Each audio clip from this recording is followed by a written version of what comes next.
Hello everyone, this is Nilesh Kumar Gupta and you are watching HG Physics Classes. शुरुआत करते हैं।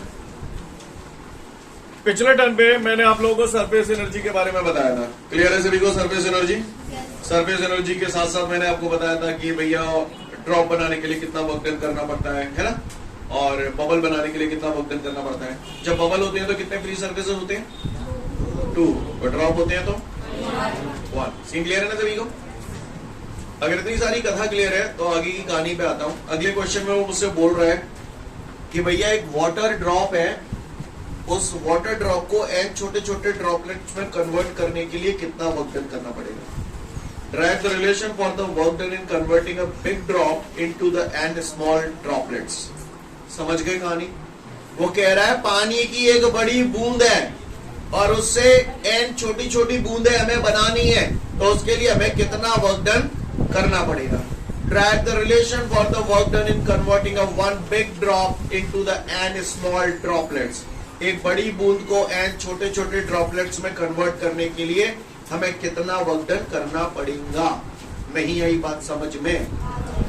Just like अ spray bottle, spray bottle के अंदर spray भरा हुआ है, वो बिग ड्रॉप मान लो जैसे, क्लियर? तो आपको लगता है कि गैस जैसी कुछ बाहर आ रही है, लेकिन वो छोटे छोटे ड्रॉपलेट्स होते हैं। क्या होते हैं? ड्रॉपलेट्स। समझ गए? और बात समझ में आ रही है जो मैंने बोला? आप एक बात बताओ, एक बूंदी को लड़ुआ है, लड़ुआ, हाँ बूंदी को लड़ुआ मैंने जमीन पे धर दो तो कुछ ना कुछ सरफेस एरिया कवर करेगा, करेगा या नहीं करेगा? ठीक है, तो उसने कुछ ना कुछ सरफेस एरिया कवर किया। अपने दिमाग में रखो कितना कवर किया, कुछ ना कुछ कवर किया। अब अगर मान के चलिए उस बूंदी के लड्डू में से अलग अलग बूंदी उठा के फैला के रखता जाऊं, तो आपको क्या लगता है जब पूरा बूंदी का लड्डुआ रखा था तब ज्यादा सरफेस एरिया था, या बूंदी बूंदी करके रख दिया तब ज्यादा सरफेस एरिया था? शाबाश, आप महान है। क्लियर है? आपको मेरी बात समझ में आती है? यानी एक बड़ी ड्रॉप को छोटी ड्रॉपलेट्स में कन्वर्ट कर दिया जाएगा तो आपको क्या लगता है सरफेस एरिया बढ़ेगा या घटेगा? बढ़ेगा। समझ में आता है? जब भी सरफेस एरिया बढ़ता है टेम्परेचर डिक्रीज होता है। टेम्परेचर डिक्रीज होता है। आपने महसूस किया होगा, सपोज करिए सुबह सुबह आपको स्कूल जाना है या कोचिंग जाना है, ऐसा होता था आपके साथ, है ना? सपोज करिए आपका 7 o'clock मॉर्निंग में स्कूल है, और जैसे अपन तो वैसे लेट उठते हैं, सही बोल रहे हो ना, और जैसे ही 7 बजे एकदम भागने की पड़ती है फटाफट, और मम्मी भाई साहब एक टाइम पहले दूध को गिलास, बिल्कुल गर्म दूध को गिलास, बोलो भैया आपका बच्चा हुआ है पीने में। क्लियर? तो आप उसे एकदम से नहीं पी पाते, फिर आप क्या करते हैं? उसे थोड़ा फैला के पीते हैं। फैलाने के लिए हम उसे ऐसे जमीन पे लगा देते हैं और फिर पी जाते हैं। जमीन में नहीं लगाते, लेकिन एक प्लेट ले लेते हैं, कटोरी ले लेते हैं, बोलो और उस प्लेट में आप उसे फैला लेते हो। फैलाने से सरफेस एरिया बढ़ गया, और सरफेस एरिया बढ़ गया तो वो जल्दी जल्दी ठंडा हो जाता है। नहीं बस यानी मेरा कहने का तात्पर्य यह है बबुआ कि सरफेस एरिया बढ़ने से टेम्परेचर कम हो जाता है। जो बोला आपको बल्ले पड़ा? आपको ये बात समझ में आई कि बड़ी ड्रॉप को एक छोटी छोटी ड्रॉप में कन्वर्ट करूंगा तो सरफेस एरिया बढ़ेगा या घटेगा? बढ़ेगा। एग्री करते हैं? पट्टन ने मुझे यूं कही है कि एक बड़ी ड्रॉप को एन छोटी ड्रॉप्स में कन्वर्ट करना है तो उसके लिए हमें कितना वर्क डन करना पड़ेगा। राइट? तो चले करें शुरुआत। इससे पहले कि मैं इसे शुरुआत करूं, सपोज करिए एक बड़ी ड्रॉप है और उससे मैंने एन छोटी छोटी ड्रॉप्स बनाई है। क्या बनाई है समझ गए? एक पानी की बड़ी ड्रॉप है, टाइप की ड्रॉप है लाला रे, हाँ पानी की जो मैंने बड़ी सी ड्रॉप ले ली, ठीक है, इसका रेडियस मैंने मान लिया कैपिटल आर है, बड़ी ड्रॉप है ताते। क्लियर? और इससे मैंने एन छोटी छोटी ड्रॉप्स बना ली। क्लियर? कितनी नंबर ऑफ ड्रॉप्स बनाई है? N number of drops. Clear? समझ गए? और ये नैनी नैनी जो ड्रॉप है ना वो सेम साइज की है। ऐसा नहीं होगा कि कोई ड्रॉप बड़ी है कोई छोटी है। क्लियर? ये सब आइडेंटिकल शेप की है। आइडेंटिकल बोले तो सबका साइज सेम होगा। और सिगन की जो रेडियस है ना स्मॉल आर, स्मॉल आर, जो छोटी ड्रॉप है उनकी रेडियस स्मॉल आर, जो बड़ी ड्रॉप है उसकी रेडियस कैपिटल आर। तो आप मुझे एक बात बताओ, एक बड़ी ड्रॉप से मैंने एन छोटी छोटी ड्रॉप कन्वर्ट की है कि नहीं की है? तो बड़ी ड्रॉप का वॉल्यूम कितनी छोटी ड्रॉपों के वॉल्यूम के बराबर होगा? अच्छा, ये तुम तो समझ गए। तो इसका मतलब आप मुझसे ये कहना चाहते हो कि वॉल्यूम ऑफ वॉल्यूम, समझ जाओगे ना volume, volume of one big drop is equal to, या तो ऐसे लिख दू volume of n small drop, एक ही बात है, या फिर ऐसे भी लिख दू n into volume of one small drop. नहीं यही बात समझ, एक स्मॉल ड्रॉप के वॉल्यूम में एन का मल्टीप्लाई कर दूंगा तो volume of n small drop आ जाओ, आया नहीं आया ना, क्लियर है? करूँ अप्पा तो बताओ मुझे ड्रॉप का शेप कैसा होता है, सिर्फ ये बता दो वॉल्यूम ऑफ स्फीयर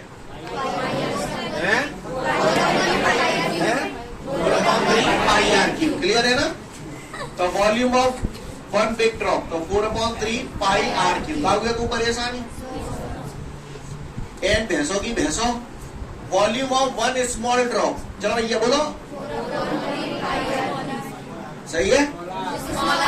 अच्छा देख रहे हैं स्मॉल आर क्यों वैसे? अच्छा स्मॉल ड्रॉप है काटे, 4 पाई तो 4 पाई करता हूँ, 3 तो 3, तो कितने का लाना रहती है आर क्यूब बराबर एन आर क्यूब, कागज को परेशानी हो तो बताए ना, ने तो फिर सुने, इस क्यूब को इधर ले जाऊंगा तो r बराबर एन आर क्यूब और इसकी होल पावर 1/3, मालूम है या नहीं मालूम? किसी भी चीज को पावर को यहाँ से यहाँ ले जाते हो तो ये 1/, में आ जाती है, यस और नो? हाँ क्लियर है?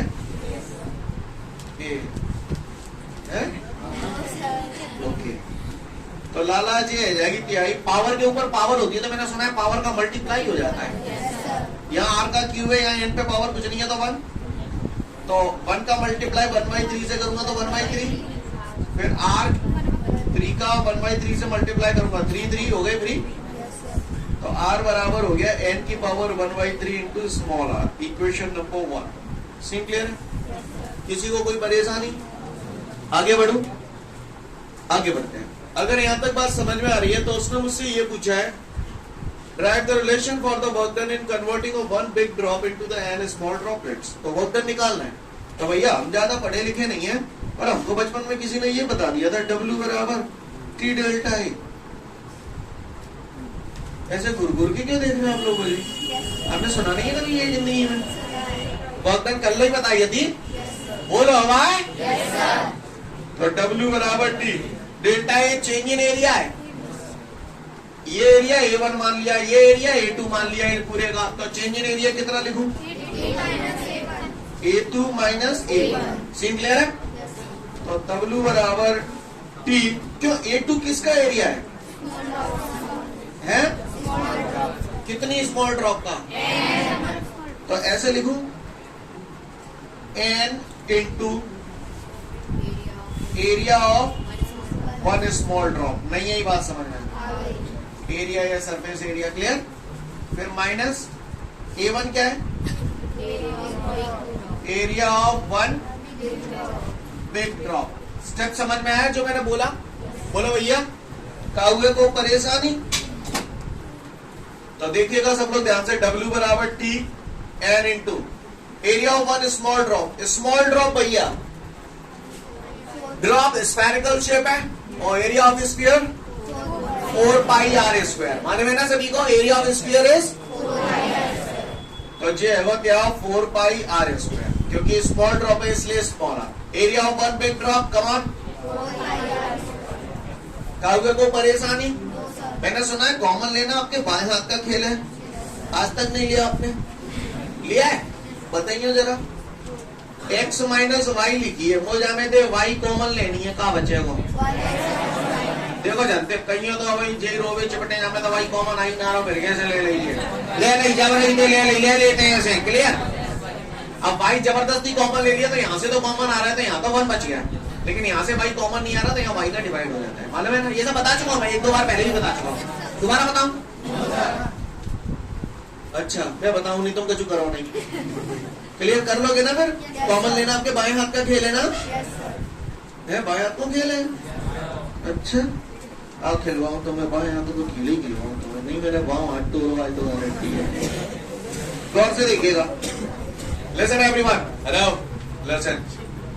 इसमें से मैंने देखो T तो भैंसों की भैंसों, 4 पाई कॉमन ले लो, 4 पाई कॉमन आ रहा होगा कि देखो पहले, बिल्कुल बढ़िया टक्का आ रहा हूँ फर्स्ट क्लास, बोलो भैया। आर स्क्वायर भी कॉमन ले लो मैंने, यानी देखो 4 पाई तो कॉमन आ ही रहा है, कोई दिक्कत ही नहीं थी। आर स्क्वायर भी कॉमन ले लिया, आप बताओ जहाँ में कहा बचेगा।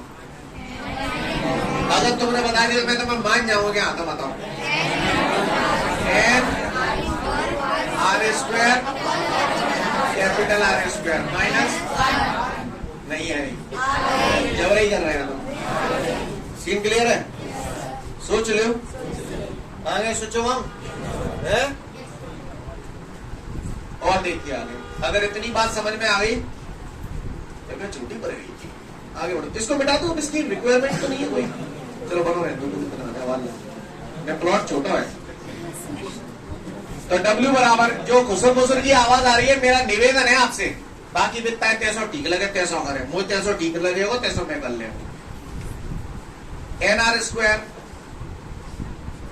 अपॉन आर स्क्वायर माइनस 1, यहां तक क्लियर है? आर स्क्वायर की कमी है, कैपिटल आर स्क्वायर की है नहीं है? यहां पर साइड में लिख रहा हूं, मैंने ताजा ये प्रूव किया अभी इक्वेशन 1 में। आर बराबर क्या था हमारा? n की पावर 1/3 स्मॉल, राइट गाइस? अपने को वैल्यू काय की चाहिए? आर स्क्वायर की।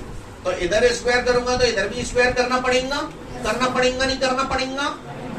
तो आर स्क्वायर बराबर n की पावर 1/3 स्मॉल आर का होल स्क्वायर, बोला भैया। तो बताओ ये क्या हो जाएगा? आर स्क्वायर बराबर n की पावर 1/3 का 2 से मल्टीप्लाई करोगे तो 2/3 आर स्क्वायर, बोलो लगो तो धद्दा। तो आर स्क्वायर की जगह क्या टांग दू यहाँ पर? n की power 2/3 r square. R square हलवा है, यहाँ n पे पावर कितनी है? 1, जिसका कोई नहीं होता उसका 1 होता है, बोलो भैया। W बराबर 4 pi r square T, n की पावर 1, ये n की पावर 2/3 डिनोमिनेटर में है, अगर मैं इसे न्यूमरेटर में ले जाऊंगा तो n की power minus 2/3 minus 1। Hope you understand guys, do you understand that? तो W बराबर 4 पाई आर स्क्वायर टी, सुना है बेस सेम होती है तो पावर ऐड हो जाती है। तो n की पावर 1 माइनस 2/3 जब आप सॉल्व करेंगे तो 1/3 आ जाए। करके बताऊं ये सॉल्व? तो कर देता हूँ, बात ना कर रहा था, क्लियर है? तो W बराबर हमारा आ गया 4 pi r square T, n की पावर 1/3 माइनस 1। भविष्य में जो लोग कॉम्पिटिटिव एग्जाम वगैरह की तैयारी करना चाहें इसे अच्छे से याद रखें, क्लियर है? उम्मीद करता हूँ आप लोग मेरी बात को समझ गए होंगे, क्लियर? यहाँ पर स्मॉल आर काय की रेडियस है, स्मॉल ड्रॉप की, कैपिटल आर काय की रेडियस है, जोर से बोलो, बिग ड्रॉप की रेडियस है ना? सीन क्लियर है सभी को? तो इस टाइप से अगर किसी ने आपसे पूछ लिया कि derive the relation for the work done in converting one big drop into the n small droplets, तो हम लोग कर पाएंगे? फटाफट देख लीजिए, 2 मिनट का समय दिया, 2 से 3 मिनट का, उसके बाद आगे बढ़ेंगे। इसके बाद हमारे सामने अगला क्वेश्चन है, डिफाइन एंगल ऑफ कॉन्टैक्ट। क्या? क्या? गौर से सुनिएगा सब लोग, एंगल ऑफ कॉन्टैक्ट क्या होता है? काफी इंपॉर्टेंट पार्ट है। मैं ये जानता हूं कि अगर कोहेसिव फोर्स बड़ा होता है एडहेसिव फोर्स से तो लिक्विड सॉलिड के सरफेस को वेट नहीं करता, और अगर एडहेसिव फोर्स बड़ा है कोहेसिव फोर्स से तो लिक्विड सॉलिड के सरफेस को वेट करता है। ये हम सबको क्लियर है, ऐसी मैं उम्मीद करता हूं। करूं या नहीं करूं? करेंगे तो हमें कहा। हाँ, ध्यान से सुनिएगा सब लोग। देखो, ये देख रहे हैं आप? ये देख रहे हैं? क्या है ये? लिक्विड। क्या है ये? लिक्विड। इस लिक्विड के अंदर मैंने ये ट्यूब रख दी, क्लियर? इसको वैसे हम लोग साइंस के लैंग्वेज में बोलते हैं कैपिलरी। हाँ, कैपिलरी। कैपिलरी एक बहुत नैरो ट्यूब होती है जिसके दोनों एंड्स ओपन होते हैं, just like a straw. Cold drink पीते हैं स्ट्रॉ, स्ट्रॉ के दोनों एंड ओपन होते हैं कि एक क्लोज होता है एक ओपन होता है? दोनों ओपन होते हैं ना। तो just like in straw. Straw तो फिर भी उसका डायमीटर बहुत ज्यादा होता है, इसका जो रेडियस होता है 0.1 मिलीमीटर से भी कम होता है। तो समझ गए कितनी चुनचुनियां इसके? क्लियर? इसको बोलते हैं कैपिलरी। क्या? कैपिलरी। जब किसी कैपिलरी को, लिसन एवरीवन, सब लोग ध्यान से सुनिएगा, इस पे ओटीज टाइप के क्वेश्चंस बहुत बनते हैं, कॉम्पिटिटिव एग्जाम में इसका बहुत बड़ा रोल है, ठीक है? तो ध्यान से सुनिएगा सब लोग। ये मैंने यहाँ पर एक कैपिलरी बनाई है और इस ट्यूब को, ग्लास ट्यूब है, कैपिलरी ग्लास ट्यूब है, इस ग्लास ट्यूब को मैंने वाटर के अंदर डिप किया है। काय के अंदर डिप किया है बबू? वाटर के अंदर डिप किया है। जब कैपिलरी को वाटर के अंदर डिप किया जाता है तो इसके अंदर जो वाटर का लेवल होता है ना, वो ऊपर उठ जाता है। अब क्यों उठ जाता है, इसका रीजन मैं आपको बताऊंगा। इस फिनोमेना को हम लोग बोलते हैं कैपिलैरिटी। क्या बोलते हैं? कैपिलैरिटी। क्लियर? यानी कि जब किसी कैपिलरी को वाटर के अंदर डिप किया जाता है तो वो, उसका लेवल जो होता है वो थोड़ा सा ऊपर उठ जाता है। बाहर की जो सरफेस है उसके कॉम्पैरेटिवली इसका लेवल थोड़ा सा ऊपर उठ जाता है। और इसका जो सरफेस है, ये जो सरफेस आप देख रहे हैं, ये हमेशा कॉन्केव शेप का होता है। कैसे शेप का होता है? कॉन्केव शेप का होता है। ऐसा कब हो रहा है? जब ग्लास की कैपिलरी है, ग्लास और वाटर लिक्विड है। सीन क्लियर है?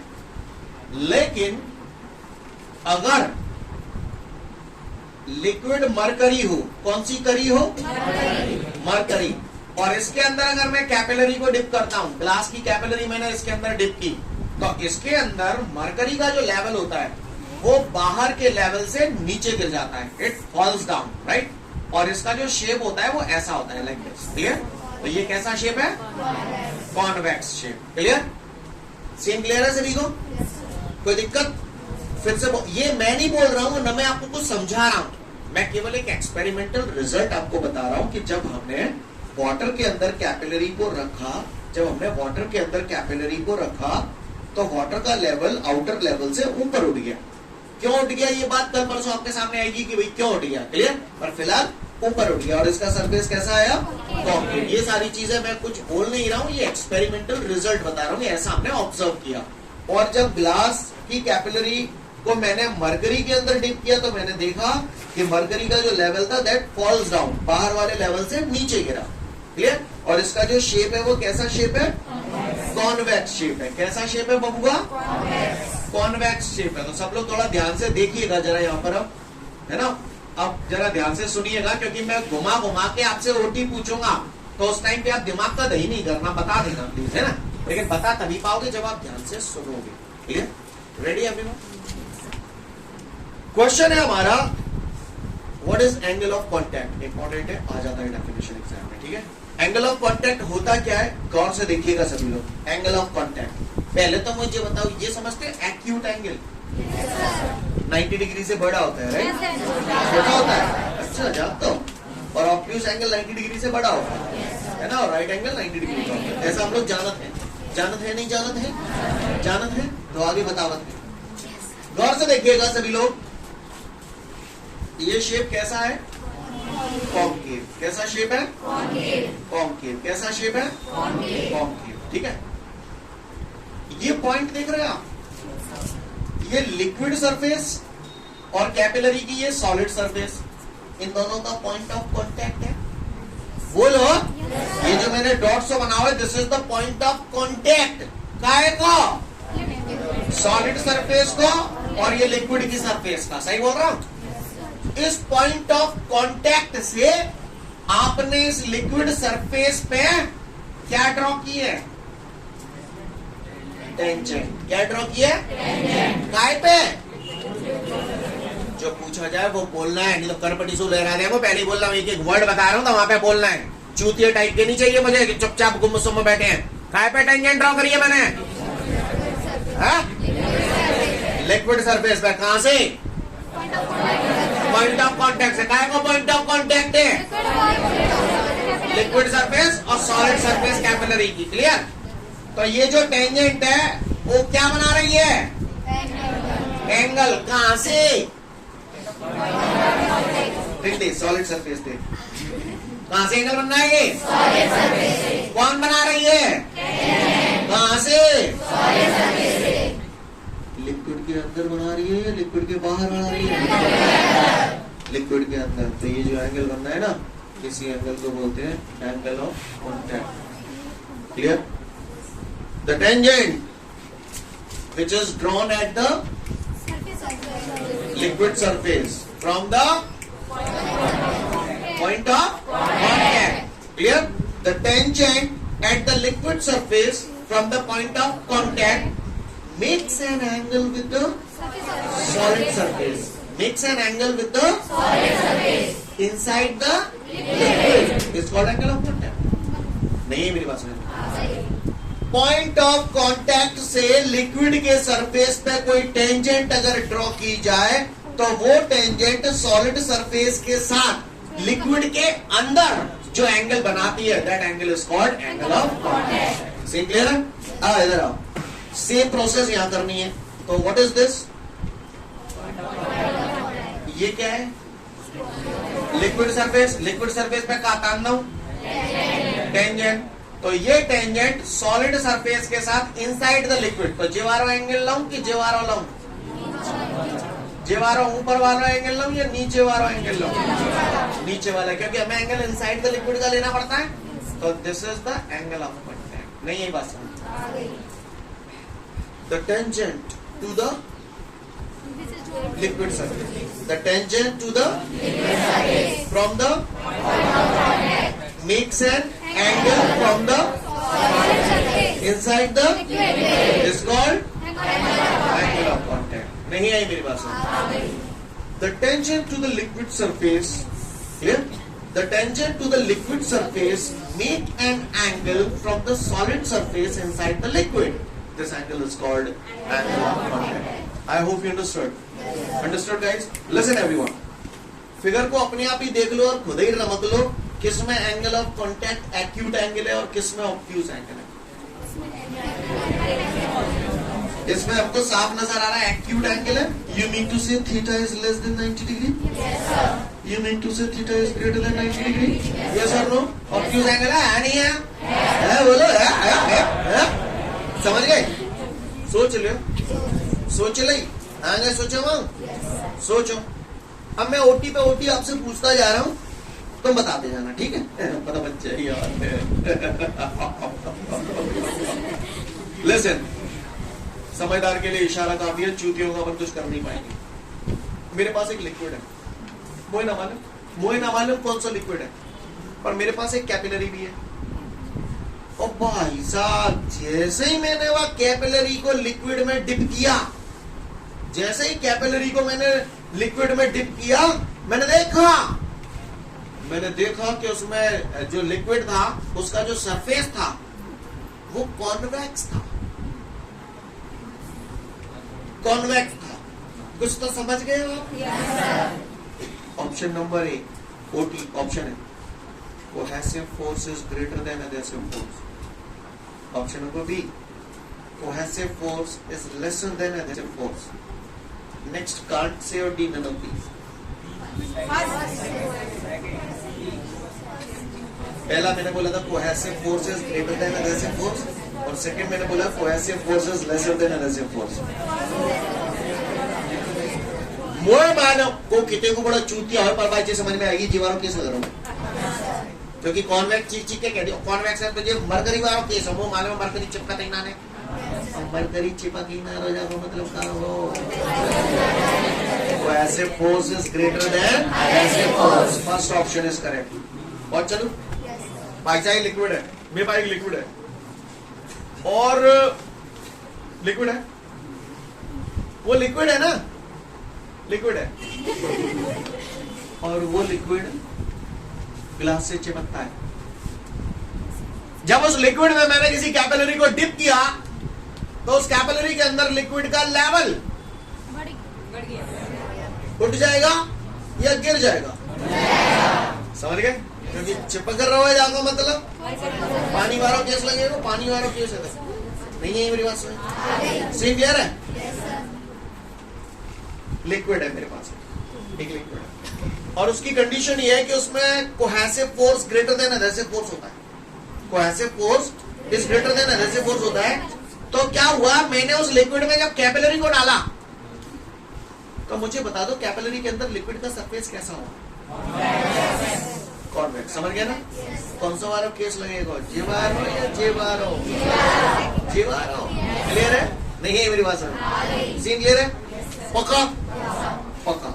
ये किसके लिए हुआ? ग्लास और वाटर के पेयर के लिए, और ये ग्लास और मरकरी के पेयर के लिए. एक सिचुएशन ऐसी भी होती है जिसमें एंगल ऑफ कांटेक्ट 90 डिग्री होता है एंगल ऑफ कांटेक्ट जब 90 डिग्री होता है तो उसका जो कॉम्बिनेशन है, उसका जो एग्जाम्पल है वो है आपका सिल्वर और वाटर। क्लियर? सिल्वर और वाटर के पेयर में कितने का एंगल होता है एंगल ऑफ कांटेक्ट? 90 डिग्री का। याद रखना। वैसे मेन ये दो हैं, दोनों केस अच्छे से याद रहेंगे। किस सिचुएशन में कहां पर क्या हो रहा है, बात समझ में आ रही है? कोई दिक्कत? किसी ने पूछ लिया एंगल ऑफ कांटेक्ट क्या होता है तो बता देंगे। The angle to the liquid surface from the point of contact makes an angle with the solid surface inside the liquid is called angle of contact. Clear? कब लेस देन 90 डिग्री, कब greater than 90 degree, से clear है? बात समझ में आ रही है? आपको ये दो एग्जाम्पल्स याद रखने, इससे आपको सारी कहानियां क्लियर हो जाएंगी कि कब कहां कैसे होगा। क्लियर है? भाषा समझ में आ रही है आपको मेरी? तो फटाफट जल्दी से इसे पढ़ लो, फिर मैं आगे की बात करूंगा आपसे। आगे बढ़ते हैं। इसके बाद आपको कुछ एक एंगल ऑफ कांटेक्ट दिए गए हैं कुछ अलग अलग पेयर्स के लिए। भैया वाटर और मरकरी, इसके लिए angle of contact obtuse angle है, इसकी वैल्यू होती है 135 डिग्री। अलग अलग पेयर्स के लिए एंगल ऑफ कांटेक्ट की वैल्यू अलग अलग होती है। सबके लिए याद रखना हमारे लिए प्रैक्टिकली पॉसिबल नहीं है। समझ में आ रही है मेरी बात? सबके लिए हम लोग याद नहीं रख सकते। बाकी का कुछ एक इंपॉर्टेंट है, जो लोग कॉम्पिटिटिव एग्जाम वगैरह की तैयारी करना चाहते हैं उनके लिए हेल्पफुल रहेगा। डायरेक्ट आपको याद रखने होंगे। क्लियर? तो इसकी ग्लास और मर्करी के पेयर के लिए एंगल ऑफ कांटेक्ट की वैल्यू होती है 135 डिग्री। वाटर और ग्लास, क्लियर? ऑर्डिनरी वाटर समझते हो जिसके अंदर सॉल्ट वगैरह मिले होते हैं, है ना? उसके लिए एंगल ऑफ कांटेक्ट कितना है? एक्यूट एंगल है 8 डिग्री। कितनी? 8 डिग्री। लेकिन अगर प्योर वाटर और क्लीन ग्लास होगा तो ऐसी सिचुएशन में 0 डिग्री। याद रखना पड़ेगा।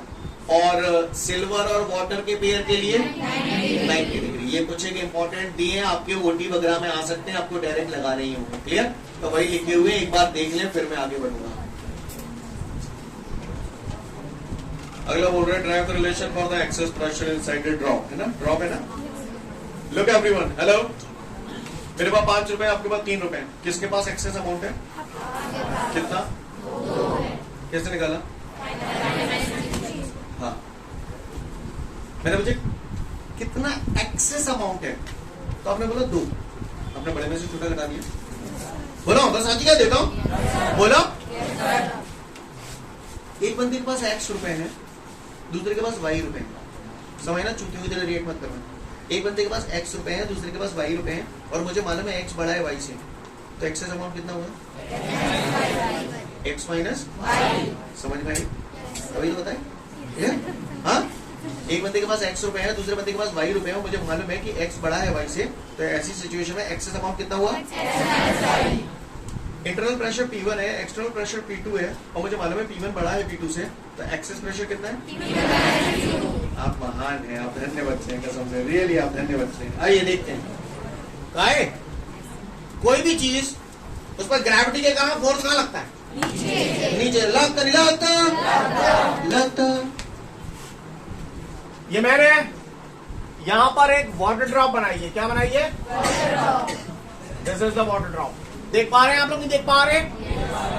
Water drop is the combination of 2 hemisphere. बोलो। अब वाटर ड्रॉप है, गोल है। कोई भी चीज जो गोल होती है that is because of surface tension. Surface tension is the property of the liquid due to which it always try to occupy the minimum surface area. अब मेरी बात ध्यान से सुनिएगा, ये जो ड्रॉप है तो इसका जो लोअर हाफ पार्ट है वो तो ग्रेविटी की वजह से नीचे की तरफ ही आ रहा है, तो वो तो गोल होना चलो समझ में आता है। क्योंकि देखो, अगर मैं इस ड्रॉप को बीच में से काट दूं, सपोज करिए काट दूं, तो नजारा ऐसा हो जाएगा। इसको A B C D नाम दे दिया। क्लियर? ABCD नाम दे दिया। And this is the radius of the drop. बोलो भैया। ये इसकी सरकमफेरेंस हो गई।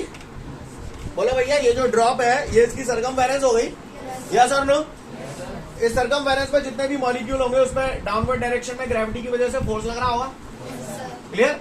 यस और नो? अच्छी बात है। समझ में आ रही है बात आपको? ये ड्रॉप का सेंटर हो गया। अब आप गौर से सुनिए, ये पोर्शन तो चलो समझ में आता है कि गोल है, ग्रेविटी की वजह से नीचे की तरफ फोर्स लग रहा है। लेकिन अगर मैं अपर हाफ पार्ट की बात करूं, ये कॉन्वेक्स सरफेस है। बोला? कॉन्वेक्स सरफेस है, तो इस पे अंदर की तरफ फोर्स लग रहा है। अब अंदर की तरफ फोर्स लग रहा है, लेकिन ये उभरा हुआ हिस्सा है, तो इसका मतलब यहां से कोई ना कोई प्रेशर लग रहा है। मैंने मान लिया प्रेशर P1 लग रहा है। अच्छा, तुम्हारी चांद पे कौन सा प्रेशर लग रहा है? Atmospheric pressure. तो इस ड्रॉप पे ऊपर से भी प्रेशर लग रहा है, कौन सा प्रेशर लग रहा है? Atmospheric pressure. अंदर से भी एक इंटरनल प्रेशर लग रहा है P1। क्लियर? अंदर से प्रेशर हमने क्यों बोला? क्योंकि ये हिस्सा उभरा हुआ है भैया। उभरा क्यों है? नीचे आ जाना चाहिए ग्रेविटी की वजह से। यस और नो? बोलो भैया, ये ग्रेविटी की वजह से नीचे आ जाना चाहिए, इस पे इनवर्ट फोर्स फील होना चाहिए और ये नीचे आ जाना चाहिए। लेकिन अगर नीचे नहीं आ रहा है, इसने इसे उठा के रखा है, तो इसका मतलब कौन सा प्रेशर ज्यादा है इन दोनों में, P1 और P2 में? P1 ज्यादा है, P2 कम है। एक्सेस प्रेशर समझ में आया? थोड़ी देर बाद करूंगा इसलिए बोल रहा हूं। क्लियर है ना? P1 प्रेशर ज्यादा है, तभी तो ये हिस्सा उभरा हुआ है।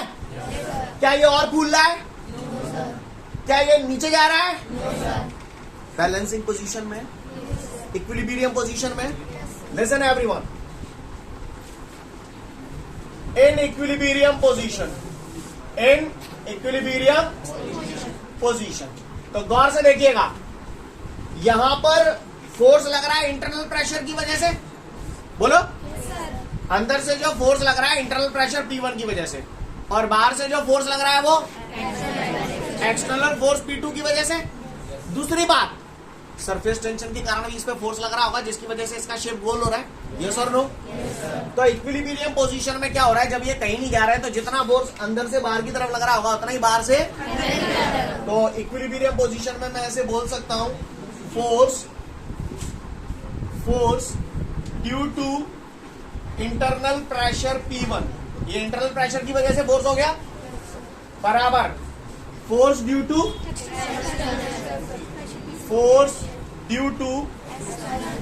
External pressure P2 plus surface tension की वजह से भी फोर्स लग रहा है, जिसकी वजह से इसका सरफेस एरिया मिनिमाइज हो रहा है और ये गोल हो रहा है। तो plus force due to ST लिख दू, सरफेस टेंशन। अब चमका दो, बस खत्म कहानी। फोर्स F बराबर फूपा, याद है? Pressure is equal to force upon area. तो F बराबर PA का गलत कर दो मैंने। तो force due to internal pressure, तो ऐसे लिखू P1A। बोलो भैया, force due to external pressure P2A plus force due to surface tension. तो हमने पढ़ा था सरफेस टेंशन का formula, T is equal to F upon L। बोलो भैया, तो F बराबर TL। सरफेस टेंशन की डेफिनेशन पढ़ी थी ना कल परसों। बोलो भैया, तो force due to surface tension क्या लिख दूं, TL। सीन क्लियर है? कोई दिक्कत? बढ़ू आगे। ये P1A है, P2A को इधर ले आया, तो P1A minus P2A is equal to TL। A common आ जाएगा, तो P1 minus P2A is equal to TL। गौर से देखिएगा, P1 minus P2 is equal to T। काय की कमी रह गई? A और L की। A, ये जो आपने यहाँ पर ये जो लाइन ड्रॉ की है, जिसको हेमिस्फीयर में कन्वर्ट किया, ये कैसा शेप है? सर्कल है। तो इस सर्कल का एरिया क्या होगा? हाँ, और इसकी लेंथ कितनी होगी? 2 पाई आर। तो एरिया की जगह क्या लिख दूं, पाई आर स्क्वायर, L की जगह 2 पाई आर। आर से स्क्वायर कैंसिल हो जाएगा। बोलो भैया, पाई से पाई कैंसिल हो जाएगा, तो फाइनली ये क्या बचा, 2T। आर को नीचे ले आओ, क्या बचा ये P1 minus P1 minus P2 क्या है? Excess pressure. तो या तो लैंग्वेज के फॉर्म में लिख दो एक्सेस प्रेशर, या फिर इसे लिख देते हैं डेल्टा P। क्या लिख देते हैं?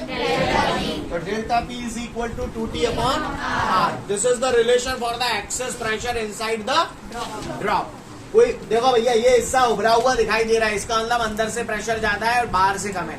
अंदर से कितना ज्यादा है pressure? 2T upon. Scene clear है? कितना ज्यादा है? ठीक उसी प्रकार है जो मैं अभी चिल्ला रहा था, मेरे पास 5 रुपए, 3 रुपए आपके पास है, किसके पास एक्सेस अमाउंट है? कितना? 2। यानी कि वही P1 माइनस P2। समझ गए? अंदर से P1 लग रहा है, बाहर से P2 लग रहा है। अब इसने उभार करके रखा है इसको, तो इसका मतलब ये ज्यादा हुआ, ये कम हुआ, तो एक्सेस प्रेशर कितना हुआ? 2T upon R। क्लियर? ये एक्स्ट्रा प्रेशर हुआ जो अंदर से लग रहा है। नहीं, यही बात समझ में? सीन क्लियर है? फटाफट देख लो इसे, फिर आगे बढ़ूंगा। ऐसा ही जैसे आपने देखा, this is the relation for the excess pressure inside a drop. अगले क्वेश्चन में यही बोल रहा है, derive the relation for the excess pressure inside a bubble. Soap bubble या बबल बात की है ना।